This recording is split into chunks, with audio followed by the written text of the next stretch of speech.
আসসালামু আলাইকুম প্রিয় দর্শক, আশা করি সকলে ভালো এবং সুস্থ আছেন। আবারও চীনা হাঁসের গুরুত্বপূর্ণ ভিডিও নিয়ে হাজির হলাম। চীনা হাঁসের বাচ্চাকে কোন ধরনের খাবার দিলে দ্রুত বেড়ে উঠবে এবং কোন ভিটামিনগুলো খাওয়ালে দ্রুত বেড়ে উঠবে, তাই এই নিয়ে আজকের ভিডিওতে আলোচনা করব। তাই এই ভিডিওটি অনেক গুরুত্বপূর্ণ, তাই ভিডিওটি কেউ না টেনে সম্পূর্ণভাবে দেখবেন। আশা করি সকল বিষয় এবং সমাধানগুলো পেয়ে যাবেন। আর আপনাদের কাছে আমার একটি ছোট্ট রিকোয়েস্ট, আমার এই চ্যানেলটিতে আপনারা যদি নতুন হয়ে থাকেন অবশ্যই আমার এই চ্যানেলটিতে সাবস্ক্রাইব করে রাখবেন, যাতে নতুন ভিডিওগুলো সবার আগে পেয়ে যান।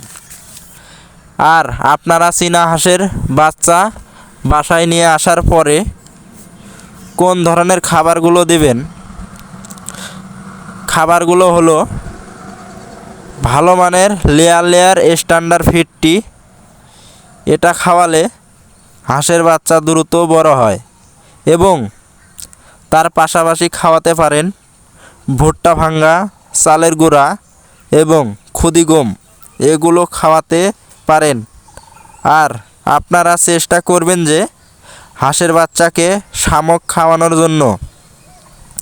শামুকে অনেক ভিটামিন থাকে এবং চীনা হাঁসের বাচ্চার ভিটামিনের চাহিদাগুলো পূরণ হয় এবং অল্প সময়ের মধ্যে ওরা তাড়াতাড়ি বেড়ে ওঠে। এবং চীনা হাঁসের বাচ্চার বয়স যখন 1 থেকে 15 দিন হয়ে থাকে, তাহলে আপনারা ভিটামিন ডোজগুলো খাওয়াবেন। ভিটামিনগুলো হলো জিঙ্ক সিরাপ। ভিটামিনটি খাওয়ানোর নিয়ম হলো 1 লিটার পানিতে 10 ml খেতে দিন। এতে চীনা হাঁসের বাচ্চাগুলো অনেকটাই দ্রুত বেড়ে উঠবে এবং তার পাশাপাশি খাওয়াবেন লাইসোভিট। এই লাইসোভিটটি আপনাদের হাঁসের বাচ্চাকে অনেকটা সুস্থ এবং সবল হয়ে উঠবে। তারপর খাওয়াবেন রেনাসল AD3E। এই ভিটামিনটি খেতে দিন, যার ফলে হাঁসের বাচ্চার রোগ প্রতিরোধ ক্ষমতা বৃদ্ধি পাবে, দ্রুত বেড়ে উঠবে, বাচ্চাগুলো বেড়ে উঠবে। এই সবগুলো ভিটামিন খাওয়াবেন, আশা করি ভালো ফলাফল পাবেন। আর আপনারা একটি বিষয় মাথায় রাখতে হবে যে ঠান্ডা লাগাবেন না। এই ছোট হাঁসের বাচ্চাকে যদি ঠান্ডা লেগে যায় তাহলে ওদের রোগ দমন করতে অনেকটা কঠিন হয়ে দাঁড়াবে। ঠান্ডা লাগানো বাচ্চাগুলো মারা যাওয়ার আশঙ্কাও বেশি হয়ে থাকে।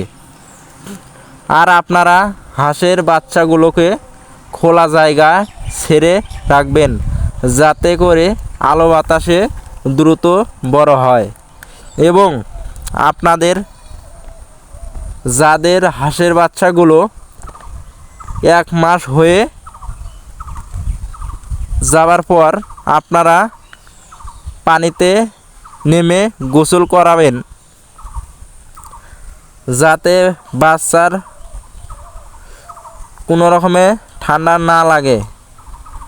আর যাদের হাঁসের বাচ্চা 1 মাসের কম, তারা পানিতে নামাবেন না, নামালে অনেকটা ঠান্ডা লেগে যায়, যার কারণে হাঁসের বাচ্চা মারা যাওয়ার আশঙ্কাও বেশি হয়ে থাকে।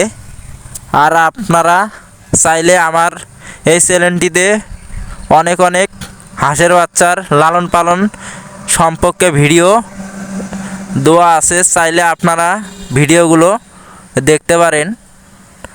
আর আপনারা চীনা হাঁসের বাচ্চা লালন পালন সম্পর্কে যে কোনো পরামর্শ আমার থেকে নিতে পারেন। আর আপনারা এই পরামর্শ অনুযায়ী হাঁসের বাচ্চা লালন পালন করলে ভালো একটি ফলাফল পাবেন ইনশাল্লাহ। আর আপনারা যারা আমার চ্যানেলটিতে এখনও সাবস্ক্রাইব করেন নাই, অবশ্যই চ্যানেলটি সাবস্ক্রাইব করবেন।